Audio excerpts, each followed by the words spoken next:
साथ संगत जी, प्यार से कहना दान निरंकार जी। जैसे ये शब्द सभी को एक भक्तों का संदेश चाहे किसी भी माध्यम से कानों तक पहुंचा, वो बात एक जागने की अवस्था पे आधारित है एक के, कि सिर्फ एक रात की नींद से सुबह उठने का जागना नहीं। इस मनुष्य जन्म में आए हैं जिस उद्देश्य से, उसकी प्राप्ति का ये जागना। तो ये जीवन जो अनमोल मिला है, इसको जीते जीते एक इंसान कहीं ना कहीं अपने परम उद्देश्य, इस परमात्मा निराकार, इसकी प्राप्ति करने से खुद को ये माया में उलझा के रोक लेता है। तो कैसे ये जीवन का उद्देश्य यही कि अपने काम काज, रोज़मर्रा की ज़िंदगी सब मुबारक, पर प्राथमिकता इस परमात्मा को सब कार्य करते करते हर समय दी जाए। और ये परमात्मा फिर एक वैसा परमात्मा नहीं जो अंदाजे से, अपनी कल्पना से कुछ अपने अनुसार बना लिया गया। ये वो परमात्मा जो हमेशा रहा है, हमेशा से है, हमेशा रहेगा और अभी भी हर समय है, हर जगह है।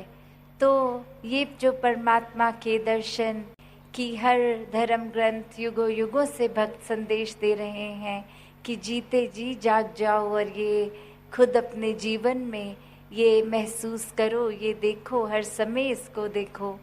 तो ऐसा जीवन जीने के लिए ये जागरूकता, ये आवाज़ की ब्रह्म ज्ञान द्वारा जीवन में निराकार के दर्शन करके हर समय के भक्त बन जाओ, हर समय के भक्ति कर लो। तो ये विवेक, ये बुद्धि, ये हर इंसान में जिस तरह भी है,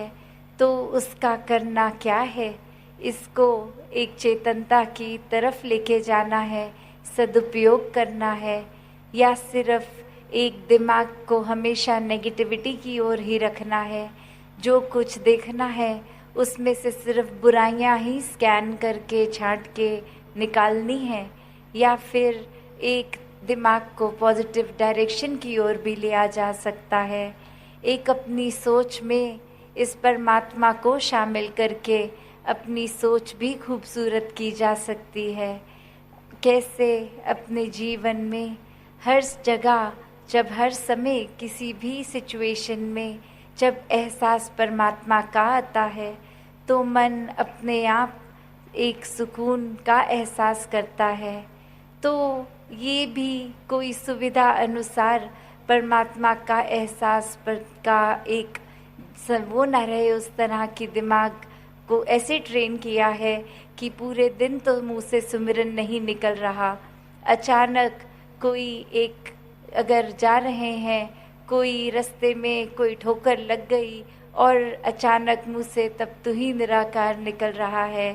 तो ये सिर्फ एक सुविधा के साथ नहीं कि ठोकर लगते लगते बच गई, या ठोकर लग गई और ये भाव मन में कि चलो थोड़ी ही चोट है, ज़्यादा नहीं, तो निराकार का एहसास ये हृदय, ये दिमाग कर रहा है। ये तो एक ठोकर लगे ना लगे, एक भाव मन से, शब्द मुँह से तू ही निराकार के हर समय के होने चाहिए। ये अवस्था की बात है, सिर्फ शब्दों तक ये सुमिरन को सीमित ना रखें। कैसे हर समय अपने आप को इस परमात्मा निराकार से मिला कर रखें, एक सांस सांस में ये सुमिरन चलता ही रहे। अक्सर दुनिया में जीते जीते सब ये बोल तो देते हैं कि ये जो कुछ हो रहा है ये परमात्मा की एक मंजूरी से हो रहा है, परमात्मा के एक रज़ा में, एक भाणे में हो रहा है। पर वाकई ही क्या हम अपने आप को कभी न कभी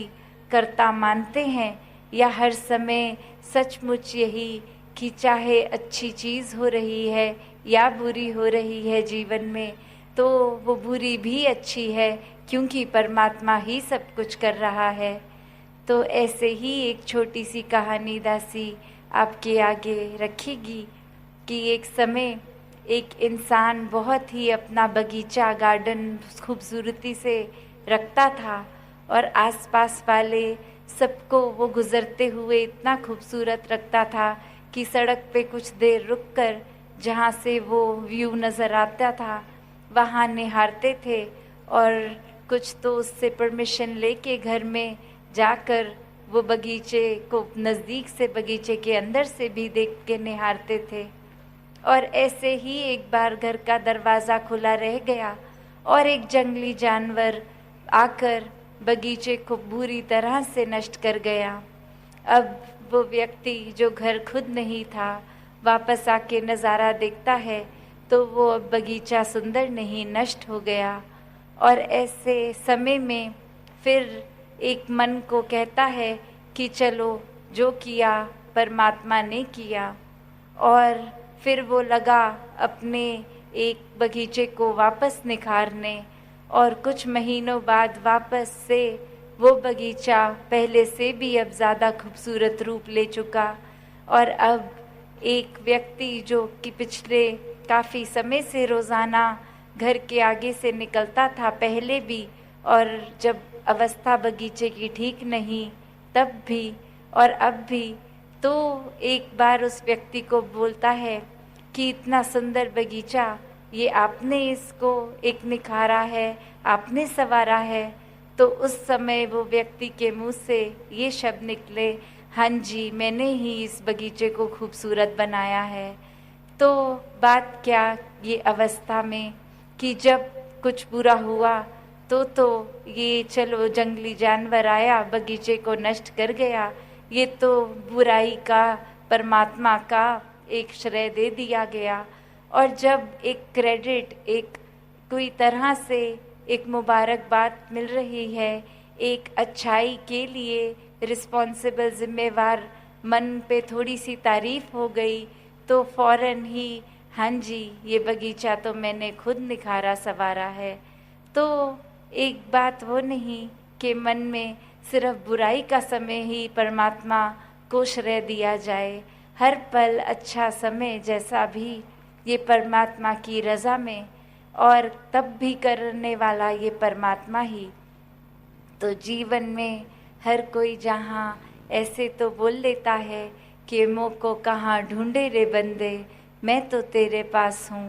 पर एक कैसा पास, ये क्या सुना हुआ पास या खुद अपनी नज़र से देखा गया पास,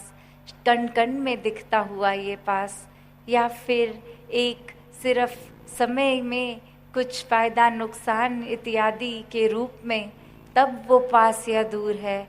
तो बात वो कि ब्रह्म ज्ञानी तो खुद पहले इसको देखकर ब्रह्म ज्ञान द्वारा ही इसको फिर करीब महसूस करते हैं, और फिर ऐसी करीबी जो हर समय 24 घंटे की करीबी है, ये एकमिक अवस्था, फिर परमात्मा और मन में अपने कोई फ़र्क भी नहीं, ये आत्मा परमात्मा का एकमिकता होना, ये आत्मा की जन्मों की भटकन दूर होनी उस क्षण। तो कैसे एक जीवन में आत्मा परमात्मा का मिलन, हर समय ये मौजूदगी, फिर ये फ़र्क नहीं कि शरीर में श्वासें चल रही हैं तो भी परमात्मा से मिले हुए हैं, और जब इस परमात्मा ने ये श्वास बंद कर दी, शरीर से आत्मा का विछोड़ा हो गया, तो भी ये आत्मा परमात्मा से एक एकमिक होकर एक भ्रमलीन अवस्था। तो कैसे हर कोई अपने जीवन में हर समय के लिए जितना ज़्यादा इस परमात्मा में खुद को रचे उतना ही ये रंग गहरा चढ़ता है, ये भक्ति भी उतनी ही फिर प्यार में डूबकर इस परमात्मा के एहसास में रहकर हर समय की हो जाती है। कैसे अपने जीवन में फिर एक सोचना नहीं पड़ता या किसी समय किसी के शब्दों से मन में इमोशंस और प्रभाव के कारण कोई भक्ति की अवस्था बदलती नहीं है। तो दासी और ज़्यादा समय ना लेके सभी से एक यही अरदास कि जितना ज़्यादा हर कोई अपने मन को केंद्रित रखे इस निराकार पे, इस सेवा के लिए मन को हमेशा तैयार रखे। कैसी भी सेवा हो वो ऊंची बड़ी ना मानकर हर समय एक मन इच्छुक हो कि किसी रूप में सेवा मिले। अधिक से अधिक सत्संग की जाए, संतों का संग किया जाए। एक सुमिरन रूप मन से सिर्फ शब्दों का ना हो, एक अवस्था ही सुमिरन की हर समय मन में बनी रहे, और शब्द तो फिर स्वाभाविक रूप में ही वो सुमिरन के बोले जाएंगे। तो इस तरह अपने आप को हर समय परमात्मा पे केंद्रित रखने का फोकस बनाकर हर कोई अपने जीवन को जीता चला जाए। सत्संगत जी, धन निरंकार जी।